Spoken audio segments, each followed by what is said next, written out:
Hey, what's up guys and welcome back to Anime King 3. And today I'm gonna be giving you part 26 of What If Naruto Was Betrayed by Hagoromo.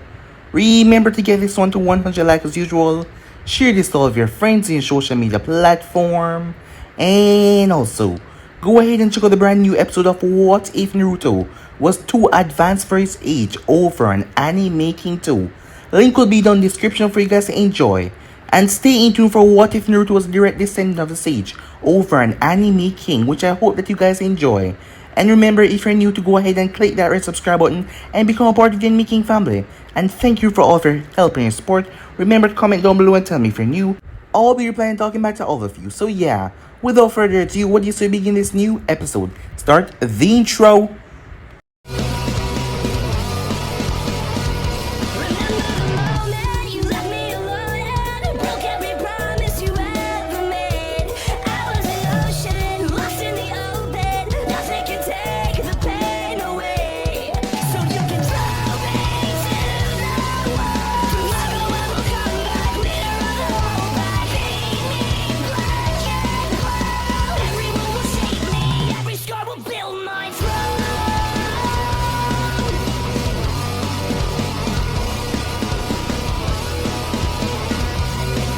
So, the last time we left off, Obito was in a bad condition.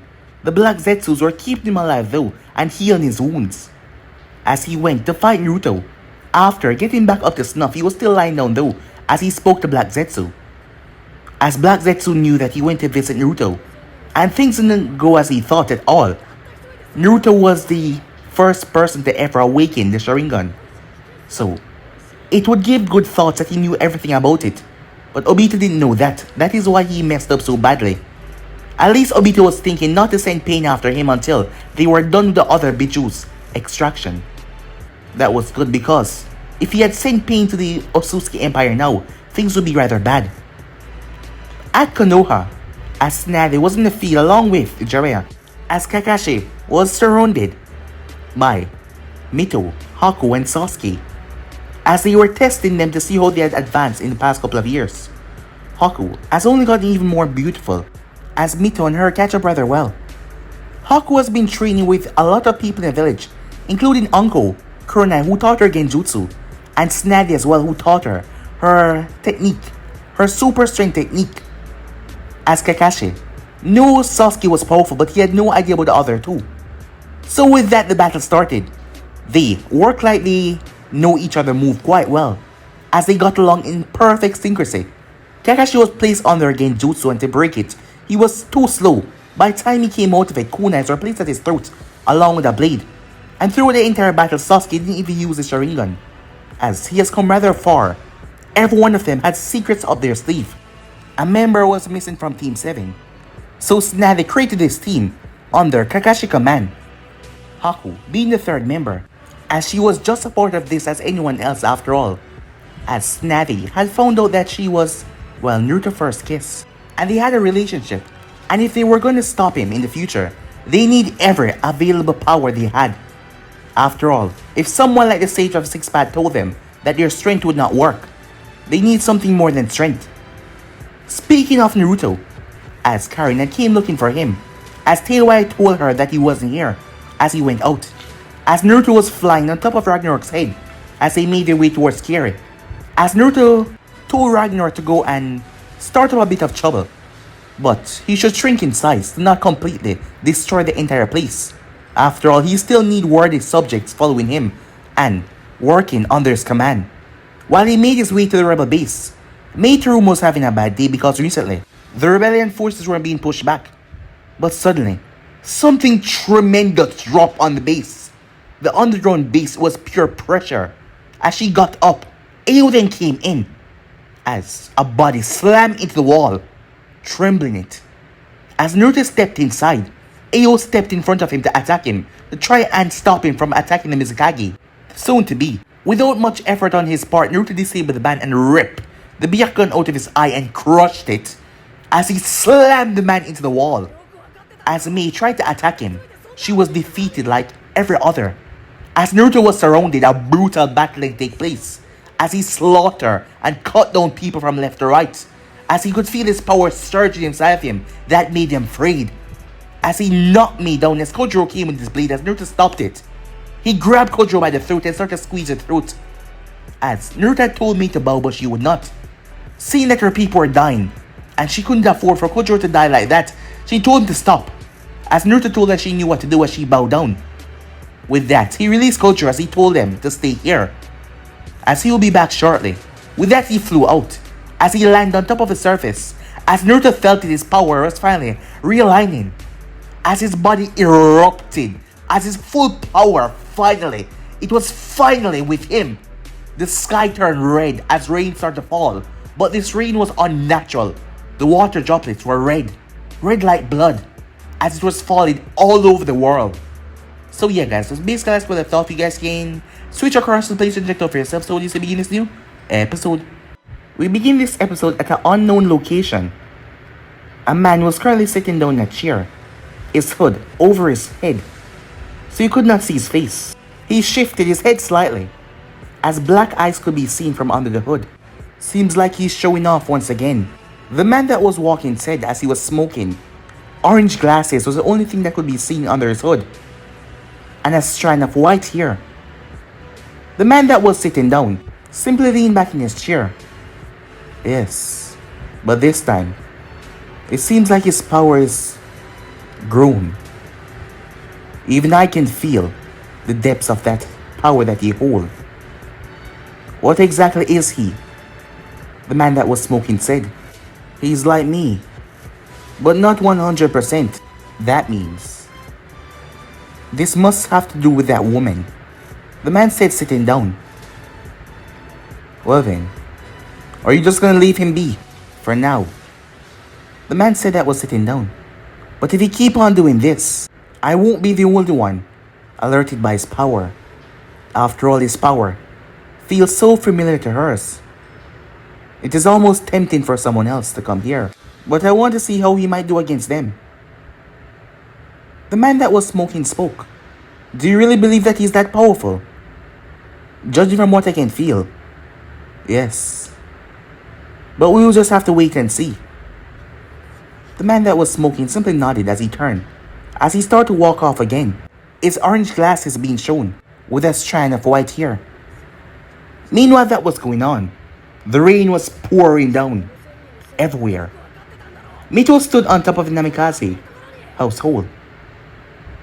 As she had her hand extended, her hair was wet as the rain was pouring. But the rain was not natural. It was affecting everyone over the world, because the rain was red. No one has ever seen rain like this before, so that was quite strange. Yes, really strange. As everyone was wondering what was going on, but Mito knew. She knew exactly what was going on. It was him, but she could tell that he wasn't angry. On the contrary, he seems happy. Most people wouldn't be able to understand the feeling of this power, but she did. She's been around him for years now, and she could tell his emotion through his power. But this kind of emotion was pure happiness. The happiness that came to him when he's battling a strong opponent, or when he's loving the battle. As she turned her head knowing that something bad was gonna happen, Mito-san, as she looked down to see Haku. Haku leaped up on the roof as she placed the umbrella over her head. What are you doing? You might catch a cold. As Haku looked over where the rain was gathering. It's him, isn't it? Mito already knew who she was talking about. Yes. This feeling that I'm getting, it's the feeling that he releases when he's enjoying a battle. As Mito turned towards Haku fully, you feel it as well? Yes. Being around for so long, I could feel his chakra, and I could tell the sort of emotion that he was feeling sometimes. But now it's wild, unpredictable, brimming with joy. Something bad's about to happen, said Mito. Something very bad. At the hidden rain, Tendo stood there, his hand outstretched on the tower, as red liquid fell into his palm. His reign was being overridden with this rain. This was not natural at all. Someone was causing this. Meanwhile, that was going on. This is exactly what I mean, said the Raikage. His back turned to the shorter man behind him. Well then, seems like your suspicion was true about this one. The one behind him was none other than Tishikage. As the Raikage clenched his fists, before walking towards the wall, as he placed his hand on it, a sealing matrix spread out as a shift happened, and the wall then caved in. Both men walked over and went inside. As they were descending down, it took a couple of seconds, but they reached a lower floor. Once there, the both of them stepped into a rather large chamber. The Tishikage flying and the Raikage walking. The both of them made their way. The Raikage flexed his arm, but that was strange, given the fact that Naruto had sliced off his arm when he had invaded Konoha. But this arm looked perfectly normal, with even skin over it, but the way it moved, you could tell that it wasn't normal. But the skin over it looked rather, well, the same. The same amount of mass and everything. The both of them made their way in the room. A lot has happened in the past 3 years. A lot of development. The Raikage smirked, and so did Tishikage. Well, when you're done with that boy, we can use this on the rest of the elemental nations, said Tishikage. That is as long as you don't betray me. The Raikage laughed a bit. We've been working together for 3 years now. What gives you that idea? This world is a tricky place. Friends can turn against each other like that. So don't be angry that I surmise that you might betray me. I understand what you mean, but we're both working together on this. And we've come so far. To betray one another would just cause chaos and problems. Well then, said Oniki, once we've taken care of him, we can turn towards the rest of the elemental nations. Not even Konoha will be able to stand up to us. And we can split the profit 50-50 between our countries and remain the two greatest nations, greater than any other nations, to make all the others bow before us. The Raikage smirked as he looked in front of him. There was some strange machine set up there, as it made him smirk even more. Naruto Uzumaki didn't know what was coming for him. Meanwhile, that was going on, as Ragnarok was blown back. A tremendous force, pure water slammed into him.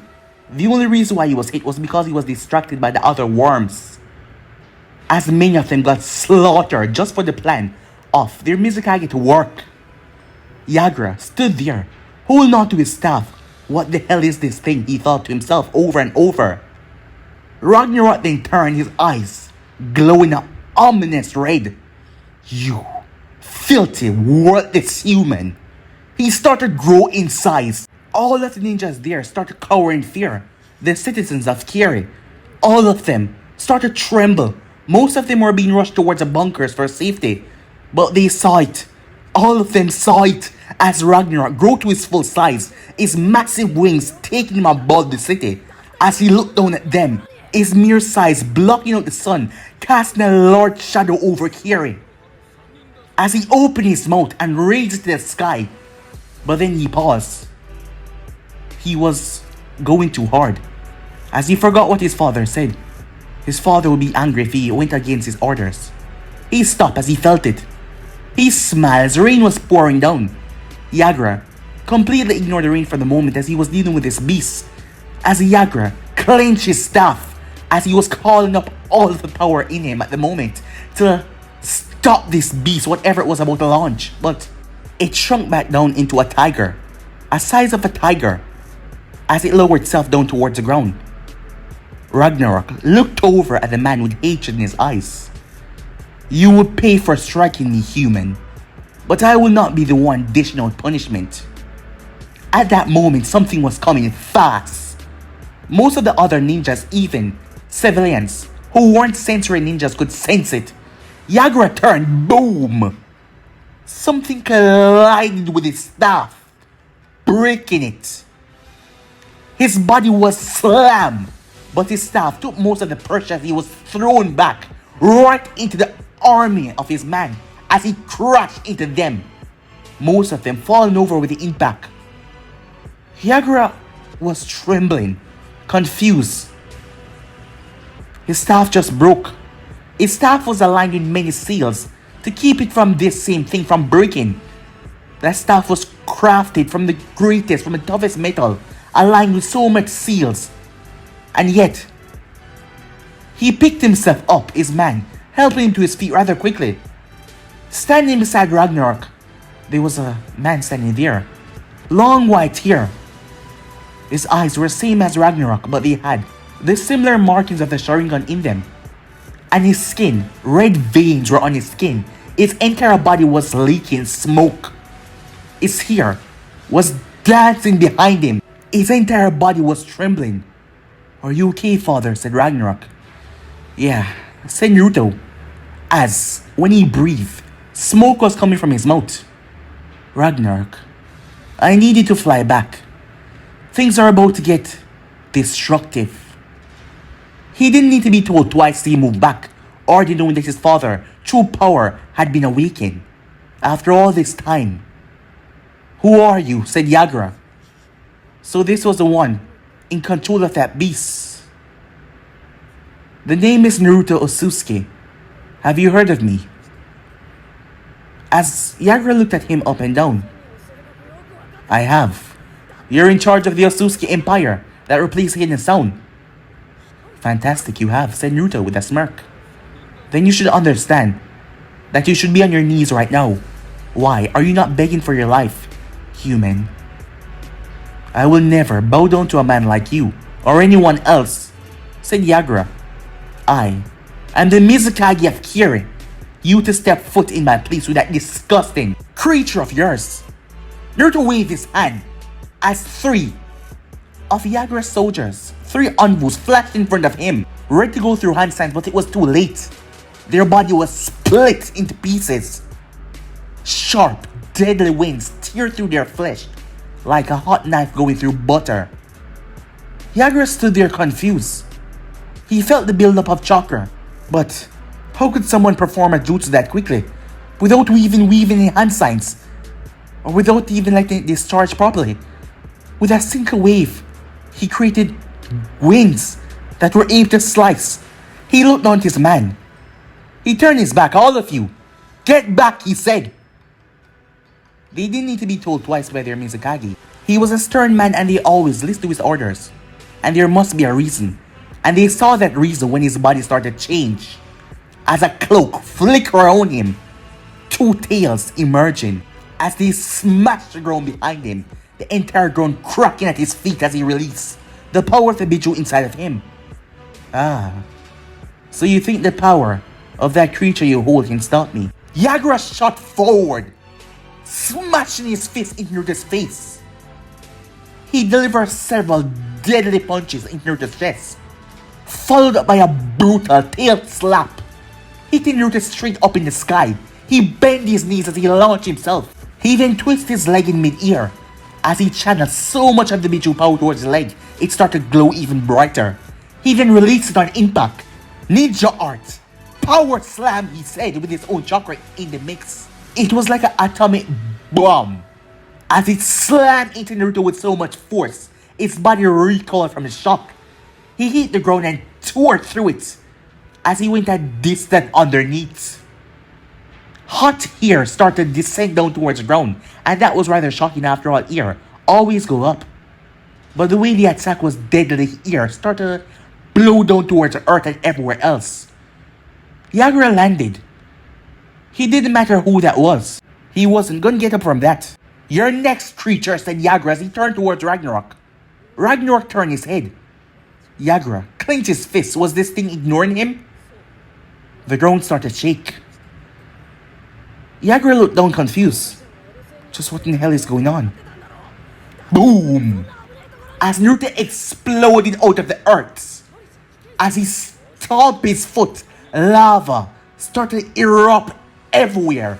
Violent storms. The wind started to tear through Kiri, trembling of the earth. Lightning started to cackle. The sky started to split. Blood was leaking from Naruto's mouth, and he was loving it. He ripped off his torn shirt, showing his muscular chest underneath. Now that's what I'm talking about. It seems like there is still some pathetic human who can still have a proper dance in this world. As he shot forward, boom, their fists collided. Yagura had bent back because of the force. He cried in pain as Naruto grabbed him by the head. Slam! His body connected with the earth, breaking it underneath him. But he wasn't done, as he quickly sent the chakra down towards his claws and ripped it into Naruto's skin. Instead of crying out, Naruto laughed. Yagura looked down to see he barely pierced his skin. What the hell was this guy? Boom, boom, boom. Several fists into his face. Yagura's vision started to go black, as he felt like he was hit by a steel post. He quickly erupted the Bijuu chakra from his body and blew Naruto away. As Naruto was sent sailing as he skidded away before stopping, Yagura got up knowing that he needed more power as his skin started to peel off. As he transformed into the second stage of the Bijuu, he shot forward, his arm extending. As Naruto shot forward, their hands connected in each other's throats to take off the other head. But Yagura's shock and complete surprise, he was thrown back. But he didn't get to hit the ground as Naruto brought his leg down. Boom! His head was smashed deep within the earth. As Naruto laughed as he stomped on Yagura's head. As he stomped and he stomped and he stomped.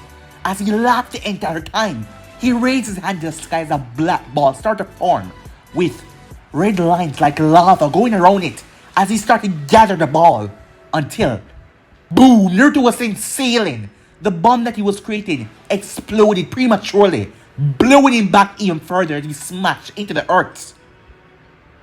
As Naruto ripped out of the earth with a grin on his face, as his smile was from ear to ear, loving every moment of this battle, the blood rushing through his veins. As his hands scraped against the earth, he saw why Yagura blew him back. As he saw the massive three-tailed turtle standing in front of him. "And now you die," the turtle said. As the voice sounded like Yagura but distorted because of the demonic power. The three tails turned towards him as he released a jet stream of water. Naruto brought his arm in an X motion as he slammed into him. He then removed his arm as the technique slammed into his chest. More blood leaking from his mouth. The three tail then turned into a ball and rushed forward before leaping up in the air. Boom! The thing crashed in the earth. Suddenly, it started to rise up as Naruto picked the thing up and tossed it. He shot forward as he brought his leg down. Slam! The three-tailed shell cracked where his foot impacted. The thing howled out in pain as the three tails came spinning towards Naruto's head. Naruto grabbed the first one and flipped over as he started to yank the beast. The beast was turned over as Naruto smashed the shell into the earth, breaking it even deeper. He twists as he twists his body in the air like a missile before spinning as he dives straight towards the center. Boom! An explosion erupted that swallowed the three tails as Naruto leaped away. When the smoke finally cleared, Naruto's smile increased even more as the three tails was still on its legs, even though they were shaking uncontrollably. The thing raised his head up in the sky, knowing that there was only one way to end this. As Yagura started to gather a Bijuu bomb, Naruto stood there as he laughed, before he raised his head to the sky as he opened his mouth wide. Suddenly, power started to gather. Silver chakra drawing in with red chakra mixed with blue chakra coming together. The three sources creating a silver ball that was shine. It was large as the ground cracked under Naruto's feet. It was like he was holding it up even though it was in mid-air. He then started to condense it before he reached up. It became small like a small pebble as he swallowed it. The three-tailed then released the bomb, and so did Naruto as he belched it out. The two attacks sailed as they collided. Boom! The entire earth shook. Tremors went off. It was like an active volcano as lava spewed from the earth. The wind whipping left and right. Buildings in Kiri, even though the village was a distance away, was torn apart, ripped out of the ground. Everyone was sent sailing by the ferocious wind or the power that came behind it. The outer wall of Kira crumbling, people getting killed by the shrapnels and the debris that were sent sailing. Giant apartment complex houses were squashing people as the explosion lasted for a full 5 minutes. Right in the center, near the bomb overtaken. The sandbag's bomb before prematurely going off right in the center, as a good force of the attack slammed into the sandbag. As Naruto stood there, his face never stopped grinning. He reached up as he wiped the blood away from his mouth, before he licked it off, as he shot forward once again, only to stop. A disappointed look came on his face when Yager was lying in the crater. His body was torn up badly. It looked like he was dying. As Naruto scoffed, he thought he had more fight in him. Wasn't this man supposed to be a Kage? He was just getting ramped up. He was just about to tap into something different, and now this man had to go on and lose on him? As Naruto walked over, angry, "Mizukage-sama!" Naruto turned his head. "Ragnarok, kill them," he said. Ragnarok flew forward with a smile on his face as he started to devour all the troops that came to aid their Mizukage. Naruto grabbed Yagura by the neck as he lifted him up off his feet. "Wake up. Wake up," he said. But the man was out cold. As Naruto pulled back his hand then started to glow, completely silver. It didn't look like he was about to kill Yagura. "Wait," a voice said. As Naruto turned his head to see Black Zetsu coming from the earth. "Naruto-sama," he said, showing Naruto the proper respect. "Please, don't kill him. We need him for the revival of Mother. He contains one of the bijus that we will need. If you kill him now, the Sanbai will take years to reform. And that will just mean more time of waiting." Naruto shot his hand forward as Zetsu's eyes went wide. He was still gonna do it, as he touched Yagura on the forehead before releasing a pulse, while slamming his other hand in Yagura's stomach. As Zetsu saw that he wasn't killing him, as Naruto didn't toss him. "What did you do?" "I made sure he will feel every amount of pain from the extraction." Zetsu looked at him confused. "He disappointed me. He should suffer." "Tell me, creature, how far have you reached with the extractions?" Zetsu scowled at the name inside his head, but he didn't elaborate on that. "At the moment, there is just one being gathered." "One? What the hell have your organization been doing over the past 3 years?" "They were preparing, and I was scouting out locations." "Why do you have to scout out locations? Don't you know where all of them resides?" "No, I have to find them." "What? Why?" "Well, I'm not linked to them, so I don't know where they are," said Zetsu. "Huh, you're lost." "Are you saying you know where they are?" "Of course. I know where all of the bijus are. Where they are at the moment." "Don't ask, because I won't help you hunt them down. That is not my job. Mother gave you that objective, so I won't help you. But when the time comes, I will be there to help you. But for now, this is your objective. This is the team of yours, the Akatsuki. Is there anyone interested in the group?" As Zetsu hesitated, as Naruto snapped his eyes towards him. "What are you not telling me, creature?" Ragnarok landed beside Naruto in his tiger form. As Zetsu looked at the massive beast, he didn't dare question Naruto on this. The last time he questioned him about something, he nearly obliterated him. So he decided to keep his mouth shut for the moment. "Speak when I'm talking to you, creature," said Naruto. As Zetsu scowled in his mind. He really hated him. But he knew if he lied and Naruto find out, it would be bad. "You have to promise me something first." "You dare ask for something from father without answering when he asks you to speak?" "Just give me the go-ahead, father, and I will devour this creature for you." As Naruto slapped Ragnarok. "What is it that you asked of me?" he said.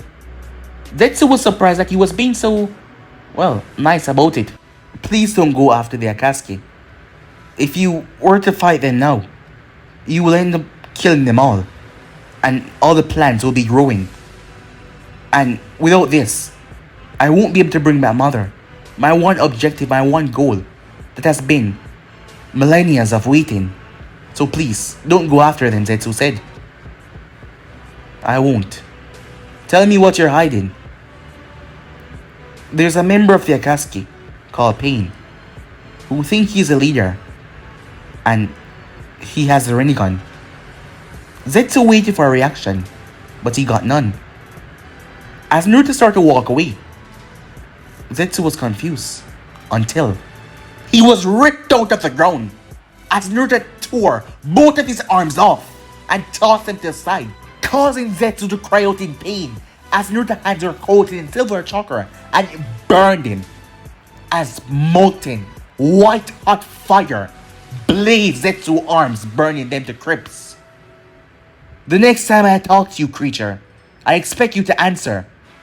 The next time you withhold information from me, I'll kill you. Do you understand? Zetsu nodded. Now be gone out of my sight and take that thing with you. Zetsu quickly impaled Yagura by his shirt and pulled him underground with him, activating his jutsu for the both of them to travel on the earth as he was gone. Zetsu cursed as he traveled, making sure that Yagura was able to withstand as well. If Naruto had disintegrated his arms, he could have just absorbed them back. But he had to go and disintegrate them just to spite him. He really hates him. But Mother wouldn't like him to do anything against him.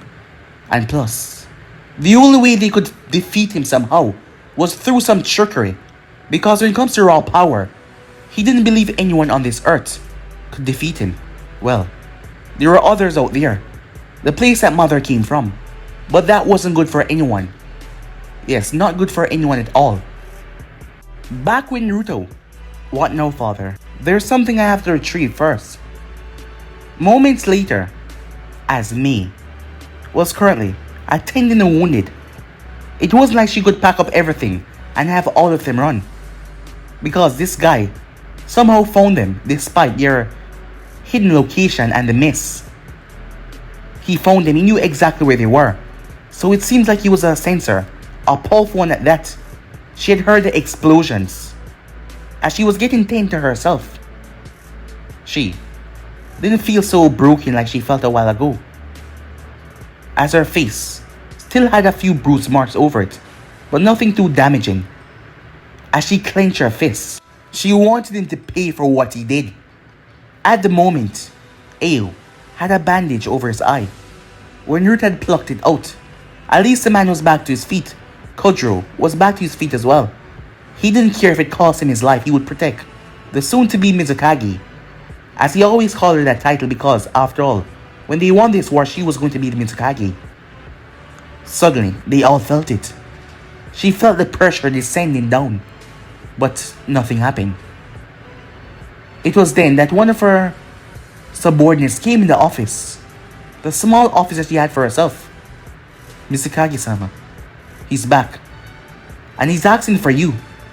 She had gave them specific orders not to attack, not to engage, as he had already shown that he could wipe them all out. And if she had all her people killed, that would be bad, because then no one would be here to fight off against Yagura. No one would be here to help with the rebellion, and she also wanted to spare her man life. That is why she gave him the order not to fight back against his foe, even though he deserved to die. With that, she made her way out, Ao and Kojiro following behind her. The both of them were willing to risk their life at any moment notice for her. It doesn't matter if they die, they were going to risk their life. She made her way out into the open space area where she saw him. He was sitting down on a boulder. The Kirin ninjas were all there. Her people that were loyal to her. They were all there. All of them ready just in case this went overboard. They didn't matter, they would give their life for her. She was the one that gave them back hope. She was the one that made them believe they can do something against Yagura. Reign over them. To wipe out all the bloodline users. Something was tossed at her feet. As she didn't look what it was. It was a hat and coat of the Mizukage. He's dead, said Naruto. She looked at him. He was serious. No laughter, no joke. He killed Yagura? She wondered herself. Do you not believe me, woman? Did you not hear all the fighting that happened a moment ago? I must say, how it took you people so long to get rid of that tyrant. You people must be rather weak. She said nothing, as she didn't want to start anything with him. But that is not the reason why I came here. Kiri is now under my command. She looked at him, as she was about to say something, but he spoke. Before you say a single word, make sure to think. After all, if you want a repeat of last time, I can surely give it to you. But if not, think before you speak to me, woman. What do you want, said me. What exactly do you want from us? Kiri, all of it under my control. You seems like someone that is fit to lead. So you will rule under my control, under the Otsutsuki Empire. Now, bow. May clenched her fists. Kojiro was about to say something, but she looked at him sternly, as she saw everyone prepare to fight to death. But a good leader knows when to bow down and stop to save their people, and she had to think at the moment. Suddenly, a large shadow cast over the entire place, as everyone felt gusts of wind coming down on them. It was then that he landed. Many of them had to leap away so they wouldn't be squashed, as Ragnarok didn't care. He wasn't in his full form.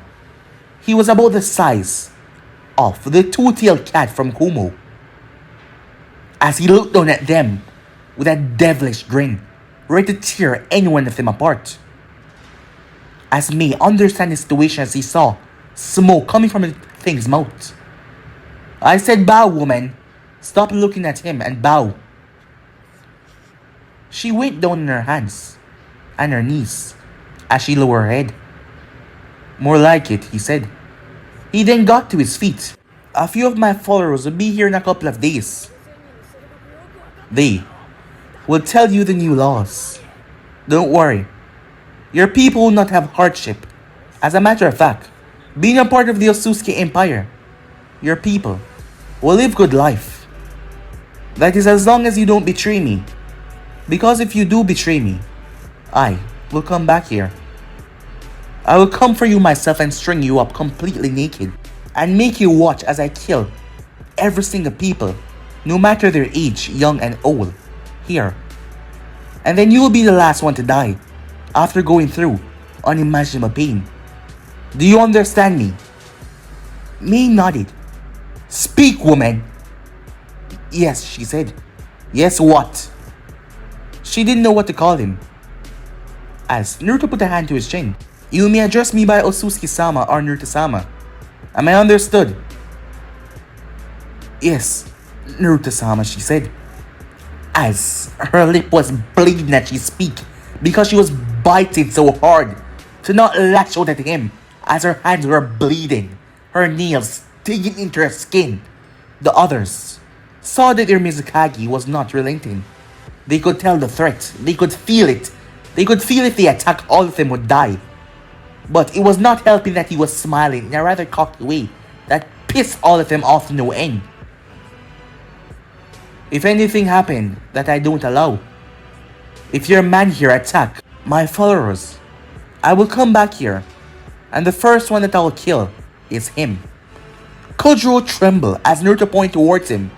You seem to be fond of that boy, so I'll kill him first and I'll kill the attacker and his entire family. As Naruto hopped right on top of Ragnarok's head. Let's go. As Ragnarok left the place that strong gust of wind by flapping his wings that blew away some of them. May still had her head down, her hands, her entire body trembling in rage as she looked up as he was already gone. She didn't know how. She didn't know when. But she promised herself she was going to find a way to make Naruto Otsutsuki suffer for what he has done. Time skip. As Haku was in the living room with Sasuke, the both of them were watching the television as Mito had went out. Tomorrow, they were going to receive their first mission. Sasuke was just paying attention to the television. Haku was a nice person. He had nothing against the girl. And she was, his friend. After all, she was so close to Mito as well. Haku, on the other hand, was looking at Sasuke. Sasuke-san, she said. I've meant to ask you something for the longest while now. He turned towards her. Oh? What is it? He asked. Do you like Mito-san more than a friend? Sasuke's face turned red. What? Do you like Mito-san more than a friend? I saw the way you looked at her. And sometimes how you just smiled when she entered the room. I was just wondering. She's just a friend, said Sasuke, trying to play it off like it was nothing. Oh really? Haku said to him. But she simply smiled. What's with that question out of the blue? He asked. Oh, nothing. It is just something about the two of them. It makes you want to, be their friend. And for me, with him, makes you want to love him. You really care about him that much, do you? Said Sasuke as he became a bit serious. Yeah, miss him a lot as well. Despite him always pissing me off, Sasuke said. I guess it's not same with him not here. And him not being here still makes me too sad. But still, it's gonna be hard to bring him back. I know. But we still have to try. Because I will give it everything I have. If I end up dying in the process, Haku said, well, at least I will die knowing that I try as much as I can to bring him back. Sasuke didn't know that the girl was that much in love with Naruto, as it made him thought. As he released a sigh. It seems that Naruto leaving messed up everything. Despite not wanting to show it most of the times, and always putting on a brave face, he could tell that Mito was always sad.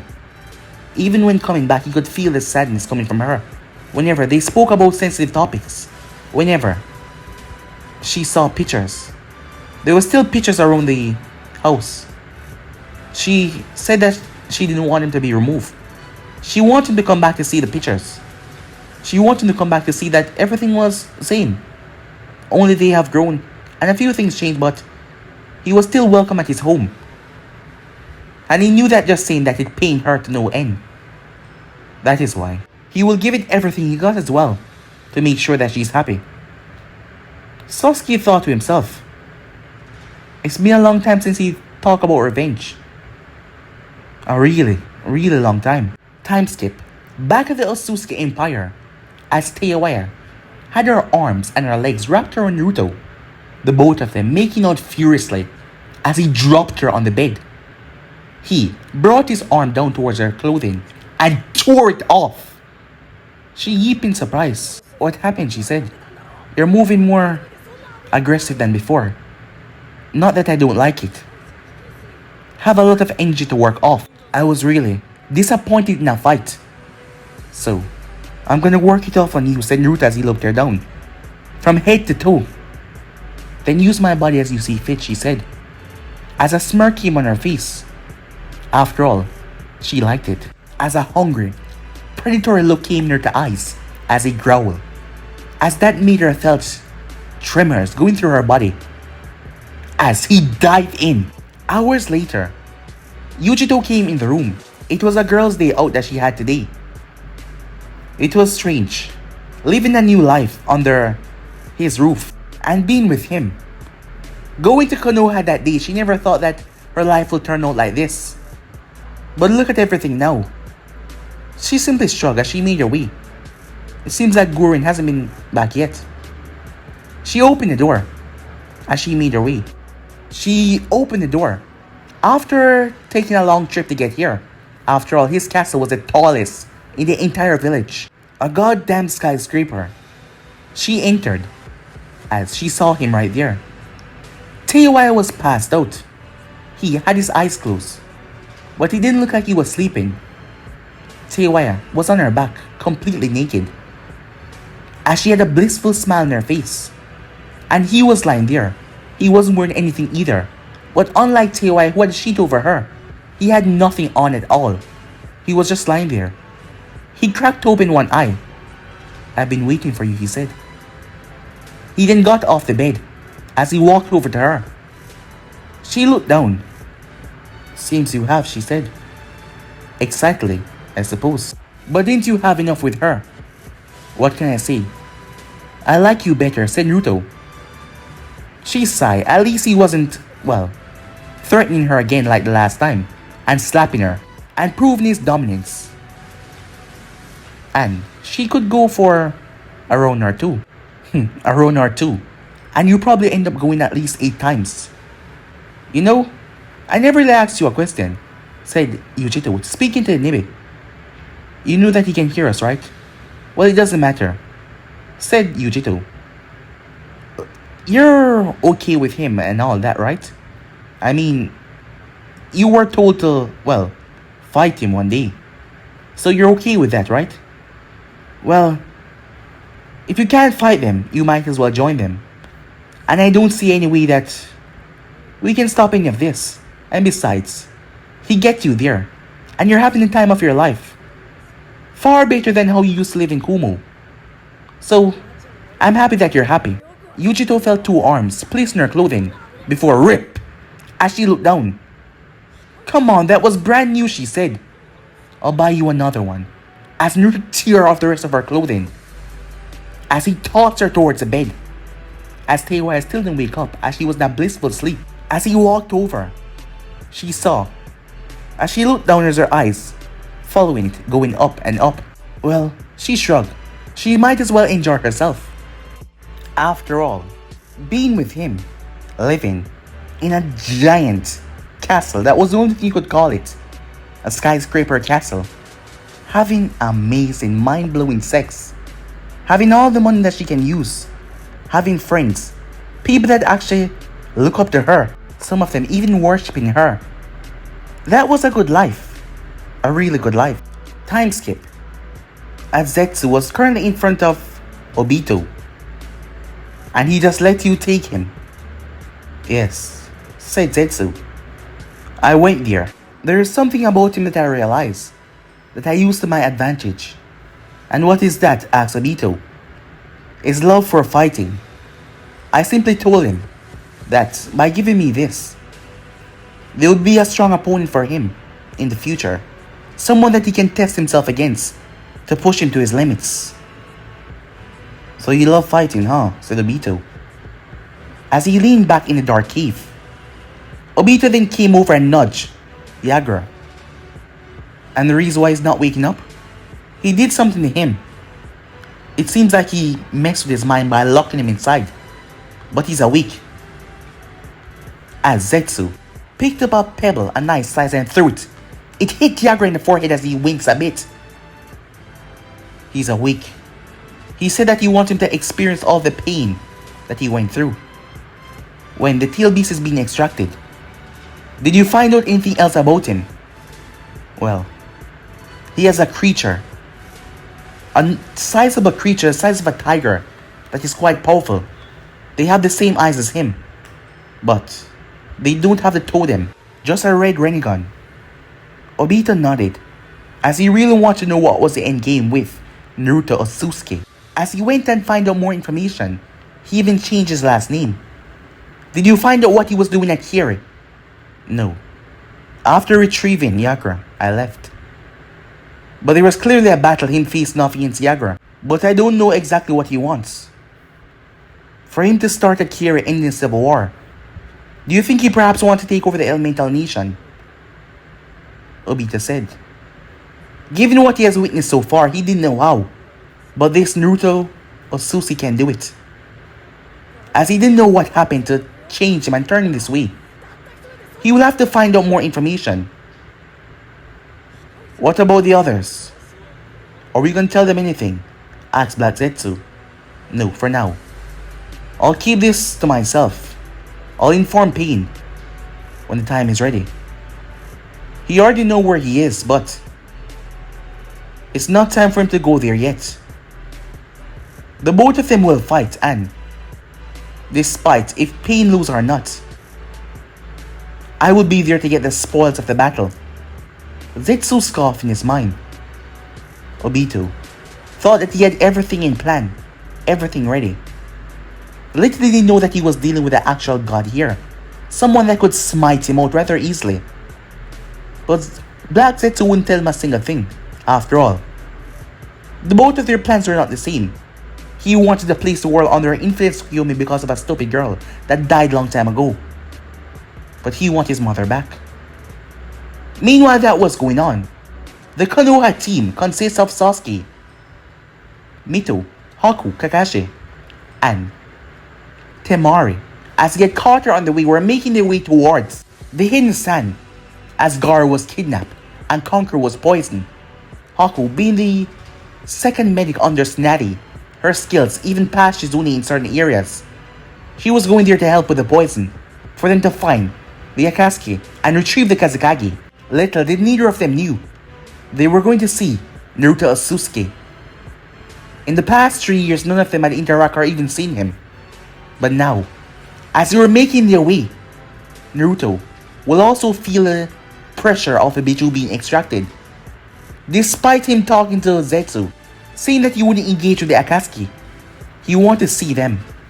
He wanted to know if any of them are worthy of his time. So, brother and sister, first love, and rivals, and student and teacher would meet once again. Well, you guys have to stay tuned for the next episode where you'll be seeing that. But for now, I'm out of here, guys. See you guys soon. Peace.